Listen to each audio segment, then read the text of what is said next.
શહેરના નવાપરા વિસ્તારમાં અગાઉ થયેલ બોલાચાલીની ધાસે યુવાન પર 2 રાઉન્ડ ફાયરિંગ કરવામાં આવ્યું હતું.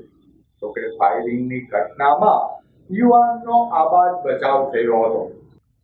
શહેરના નવાપરા વિસ્તારમાં 18મા રોજાના દિવસે ઘર પાસે બેસવાની બાબતે જાહિદ ફારૂકભાઈ નામના યુવાન સાથે કેટલાક શખ્સોએ બોલાચાલી કરી હતી. ગઈકાલે જાહિદ ફારૂકભાઈ નવાપરા રજપૂત જ્ઞાતિની વાડી પાસે તેના ઘર પાસે તેના મિત્ર લતીફ નુરાભાઈ મહેતર, નદીમ હારૂનભાઈ ડેરૈયા, આમિર મકવાણા સાથે બેઠો હતો ત્યારે ફૈઝાન ફિરોઝભાઈ વેલી, ફારૂક હુસૈનભાઈ મંસૂરી, કુલદીપ ધીરજભાઈ અગ્રાવત, ચેતન દયાળભાઈ, અશ્વિન ઉર્ફે અલ્લી ગિરધરભાઈ વસાયા તથા રુદ્ર દયાનંદ પૂજારીએ તૌફીક હાલારીની ઓફિસમાંથી બહાર આવી એક સાફ કરી સોડા બોટલ, તલવાર, ધોકા, છરી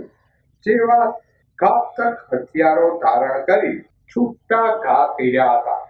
ત્યારબાદ અશ્વિન ઉર્ફે અલ્લીએ તેના કબજામાં રહેલી રિવોલ્વરમાંથી 1 રાઉન્ડ હવામાં ફાયર કરી રિવોલ્વરમાંથી બીજો રાઉન્ડ પણ ફાયર કર્યો હતો. વહેલી સવારના ફાયરિંગના બનાવને લઈ ભારે ચકચાર મચી જવા પામી હતી.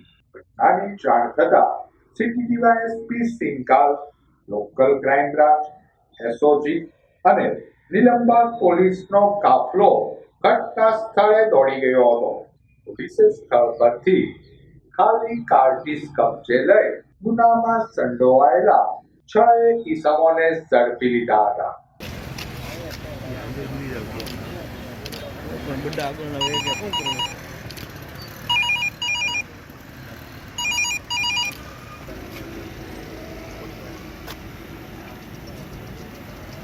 મારું નામ જાહિદ ફારૂકભાઈ લોંડિયા, નવાપરામાં રહું છું, ગ્રીન કોમ્પ્લેક્સમાં બિલ્ડિંગમાં. અને આ પહેલાંની માથાકૂટ હતી, 8-10 દી પહેલાંની. મારા ભાઈબંધ દોસ્તાર બેવ આવ્યા હતા ને રોજુ ખોલીને, તો કે તારે બીજા ત્રીજાને ભેગા નહીં કરવાના નામને તેમને એમ કરીને ત્યારે મને મારી લીધો હતો. ત્યારે મને મૂંઢમાં માર્યો હતો. એની પહેલાં મારા ભાઈબંધને હાથ ભાંગી નાખ્યો હતો અને ફોન તોડી નાખ્યો હતો અને મારોય તોડી નાખ્યો હતો. પછી 8-10 દીની પછી અમે આજે બેઠા હતા ને ઘર પાસે, તો કે તું કાતર હું મારો છે એમ કરીને એ લોકો ઉઈ ગયા કે બેઠો રહેજે હાથ આમ ને તેમને.